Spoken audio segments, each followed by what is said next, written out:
Spare Invictus. Harry explains that a few weeks later, so we're in 2014, after more than a year of talking and planning, 7,000 fans packed into the Queen Elizabeth Olympic Park for the opening ceremony. The Invictus Games were born. The International Warrior Games was seen as rather of a mouthful, and therefore a clever Royal Marine had come up with this alternative. And it was named after the William Ernest Henley poem. If you're unfamiliar with that, I'll recite it for you. Invictus, by William Ernest Henley.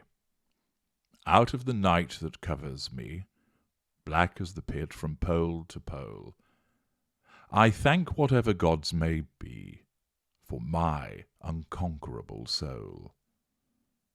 In the fell clutch of circumstance, I have not winced nor cried aloud. Under the bludgeonings of chance, my head is bloody but unbowed. Beyond this place of wrath and tears looms but the horror of the shade, and yet the menace of the years finds and shall find me unafraid. It matters not how strait the gate, how charged with punishments the scroll. I am the master of my fate. I am the captain of my soul. And accordingly, that gave birth to it being named the Invictus Games. Harry, before his speech, talks about the fact that he was stood in the wings and his hands were shaking.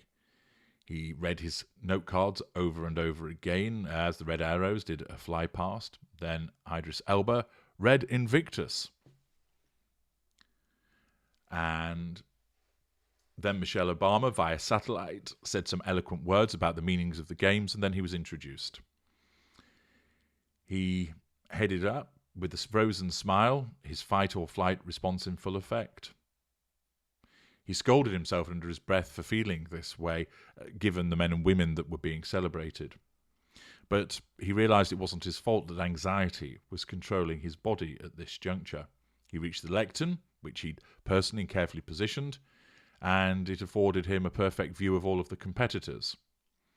He forced himself to look away, to look at nothing, and he bleated out his words.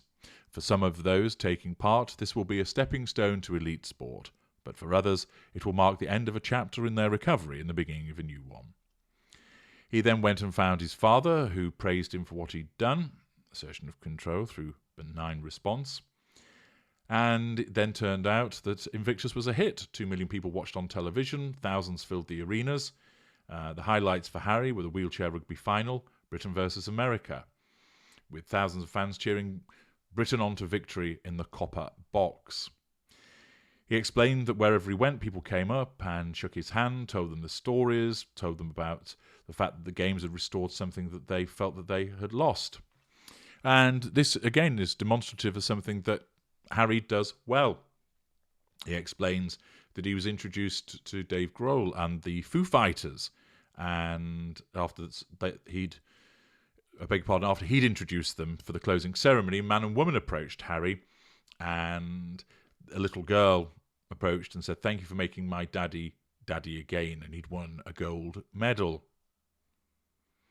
And she said that she wasn't able to see the Foo Fighters, so he lifted the little girl onto her shoulders so they could all watch the Foo Fighters together, and it was his 30th birthday.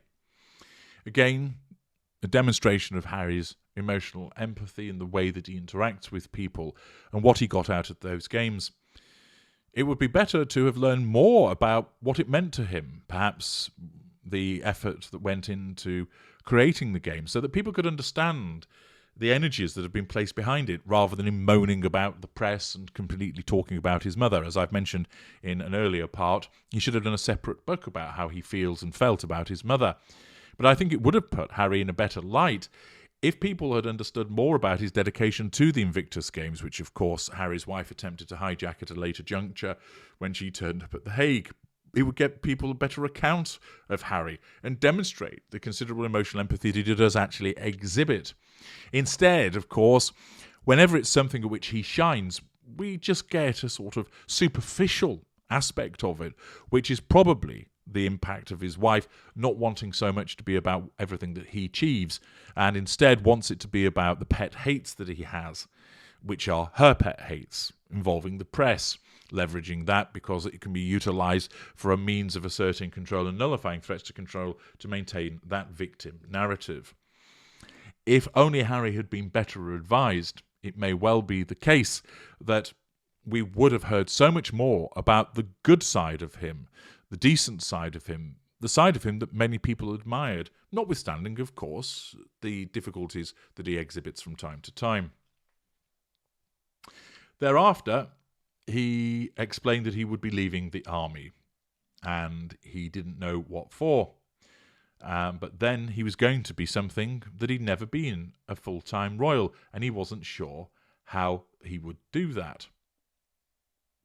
And he was confused about how could he be the thing that you've always been, the thing that you've been trained to, when you're no longer going to be that thing. He explained that he was standing in the middle of the street near the Tower of London, and suddenly, coming yomping down the road, was young Ben, a soldier with whom he'd flown back from Afghanistan in 2008. 6 years after that flight, he was running a marathon. Not the London Marathon, he was running his own marathon along a route he designed himself in the outline of a poppy laid over the city of London. It was a staggering 31 miles, and he had done this to raise money and awareness. Ben said that he was in shock at finding Prince Harry, and Harry said that he was in shock also. And seeing him out there still being a soldier gave him the answer to the riddle that Harry had been struggling with so long. No, not how to get the top off the ketchup bottle, but how do you stop being a soldier when a soldier is all you've ever been or wanted to be? The answer, you don't. He then moves on to the Afghanistan War Service at St. Paul's Cathedral, and then the launch of Walking with the Wounded's Walk of Britain, and he talks about various other things that he was involved in, and this was the start of his 2015.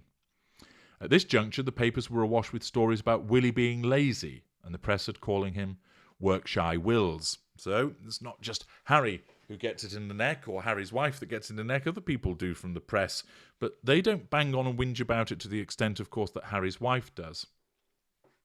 William apparently said that he felt that both he and Kate felt trapped and unfairly persecuted by the press and by their father and Camilla. So, as a consequence of that, Harry said that he felt he needed to carry the banner for all three of them in 2015, and he didn't want the press coming for him. The press had called him stupid apparently most of his life, and naughty and racist, but if they ever dared call him lazy, then he couldn't guarantee that he wouldn't go down to Fleet Street and start pulling people out from behind their desks. Apparently, the press had got worked up about Willie because he was refusing to play their game and was denying them unfettered access to his family. And then he'd given a vaguely anti-Brexit speech, which really got to them.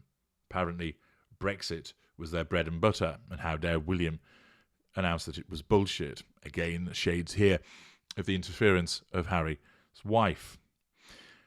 Well, another video ends, which, as I've mentioned, he really could have done with telling us much more about Invictus and how all of that was actually put into place so people understand the true nature of that undertaking, rather than whinging once again about the press and their involvement. But now, Australia, amongst other things, comes up next.